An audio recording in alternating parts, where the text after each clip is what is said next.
All right, so today we're going to dive into some pretty murky waters. Oh, yeah. We're talking about that whole thing with the mishandling of classified information Mm. and possible security breach during the Yeah. 2016 election. Yeah, a story with intrigue and unanswered questions, for sure. A whole heap of controversy. Yeah, and controversy. And the source we're looking at is a YouTube video All right. with a title that kind of speaks for itself. Okay. It's called Case Closed. Comey's destroyed evidence found proving what he hid before Trump's election. Oh, wow. That's Yeah, a title. that's a That lot. grabs your attention. Yeah. But, we always got to be careful. Yeah. We always approach our sources with a critical eye. Right. Especially this one. Absolutely. Given that strong language, Right. and potential for bias. Exactly.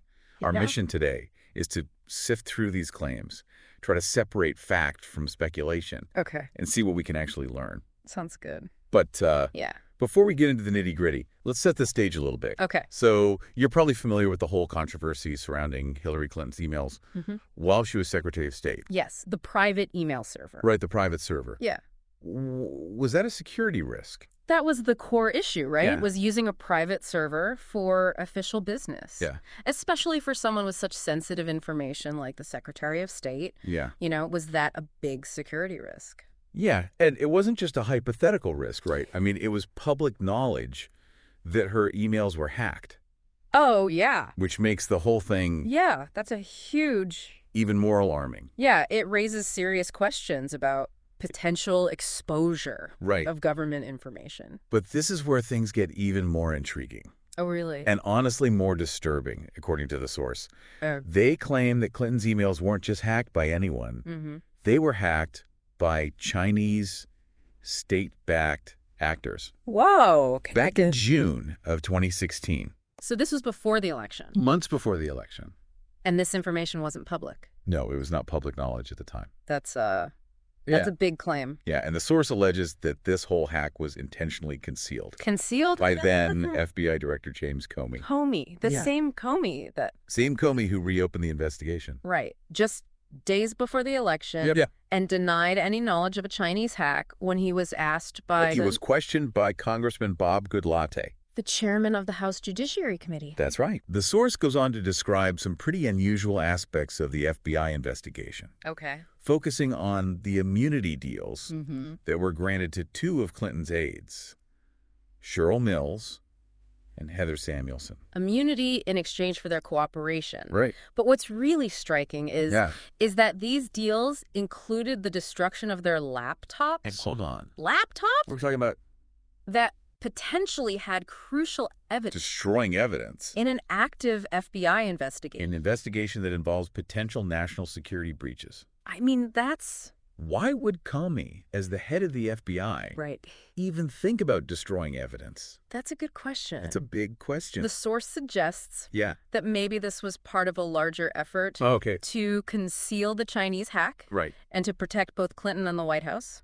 So they're saying this is a potential cover-up A cover-up at the highest levels. at the highest levels, but Yeah. are there any details in the source Right, good point. that actually support this? Well, the source highlights Yeah. that Samuelson was using Lenovo laptops. Lenovo laptops. Yeah. What's the significance there? Well, Lenovo as a brand Yes. has been linked to pre-installed malware Malware. that's connected to the Chinese government. Hold on. So we have someone with access to Hillary Clinton's emails. Right. Potentially including classified information, Yeah. using laptops from a company known for security vulnerabilities Yeah. that are linked to the Chinese government. The State Department itself Right. banned the use of Lenovo products. Because of security concerns. Exactly. And this is all happening at the same time as the alleged Chinese hack. Yeah.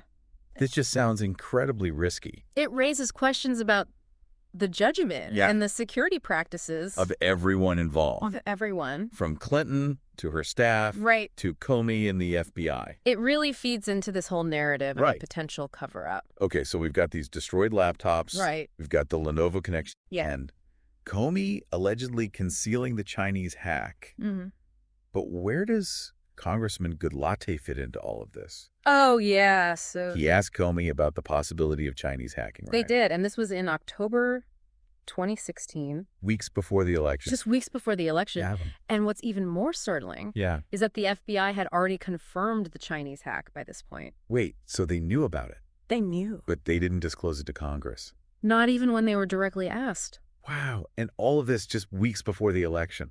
It's a pretty disturbing picture It really is. of potential, political maneuvering, Right. a disregard for transparency The highest levels. at the highest levels of government. It feels like there's a lot more to this story than we initially knew, Yeah, but we're working with one source here. right, It's a YouTube video. right.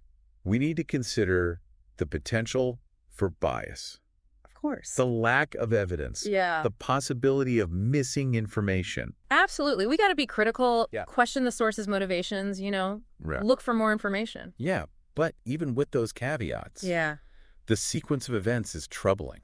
it is. The destroyed laptops, Yeah. the Lenovo connection, Mm-hmm. the alleged concealment of the hack from Congress.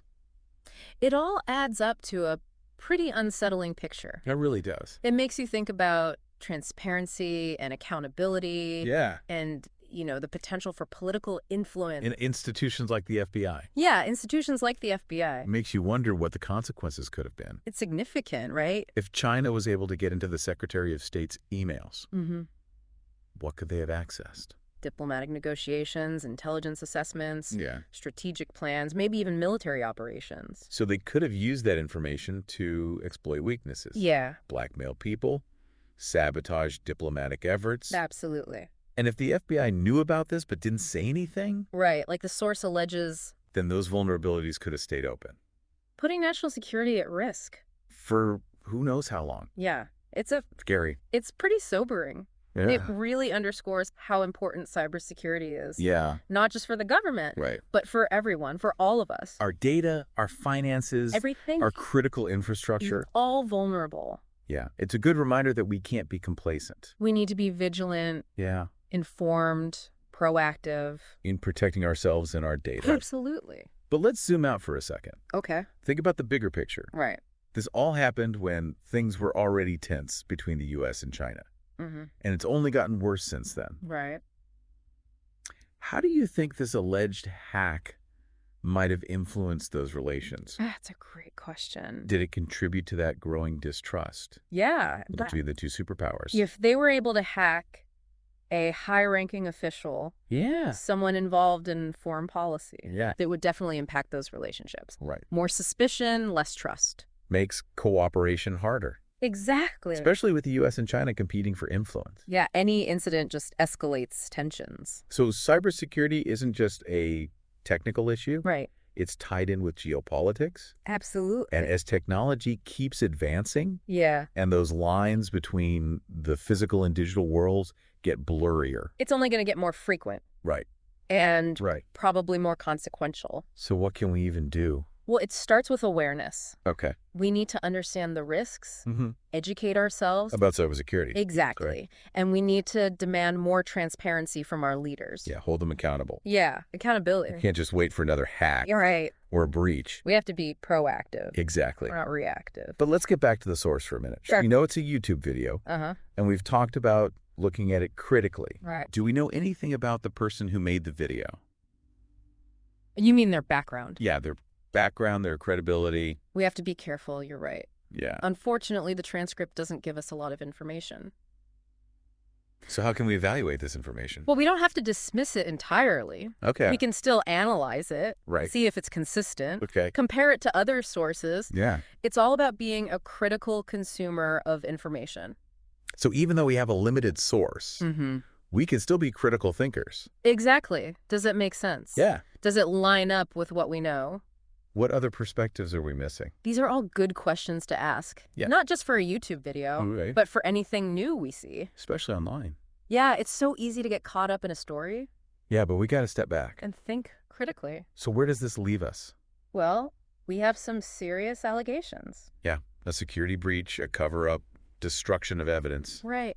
But we got to remember We're working with a limited source, one source. and there could be bias or missing information. We're left with these claims that raise serious questions. about classified information. And the actions of those in power. Yeah, it needs more investigation. Like a puzzle with missing pieces. Exactly. We have a glimpse of something potentially disturbing. But we need more to see the full picture. And that's where you come in, listener. Right. This deep dive is just the beginning. The starting point. It's up to you to dig deeper, do your own research, Absolutely. find additional perspectives, Don't just take our word for it. explore these claims, Look for evidence. consider other explanations. And come to your own conclusions. That's what makes this so engaging. It sparks your curiosity. Makes you an active participant. In the search for truth. And remember, Yeah. this is just one piece of the puzzle. The 2016 election was complicated. There are still a lot of unanswered questions. So keep asking those questions. Keep researching. Keep an open mind. The truth is out there. It's waiting to be uncovered. Well said.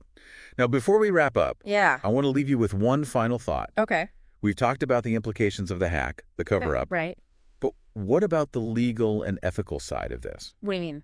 We're talking about potential obstruction of justice, Oh, wow. destruction of evidence, Yeah. granting immunity in exchange for erasing incriminating information. That's a complicated. A legal and ethical minefield. Yeah, it really makes you think. Yeah. Where's the line between national security and individual rights? Right. How do we make sure people are held accountable? Especially powerful people. Yeah, and how do we protect our institutions from manipulation? These are big questions. Yeah, they are. They go way beyond this one case. They do. It's about how we function as a society. Yeah. How we balance security and freedom, Mm-hmm. and how we hold those in power accountable. Absolutely. And these questions, Yeah. they don't have easy answers. No, they don't. They need careful consideration, dialogue, Right. a commitment to justice and fairness. Well said.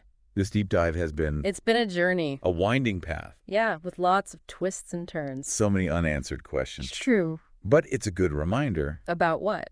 that we can't just sit back and passively consume information. We can't be passive. We need to be engaged, Ask questions. demand accountability. Make our voices heard. The health of our democracy depends on us. An informed and engaged citizenry. That's it. That's the key takeaway. Yeah. Thanks for joining us on this deep dive. It's been a pleasure. Until next time, Yeah. keep exploring Keep those questions coming. and keep the conversation going.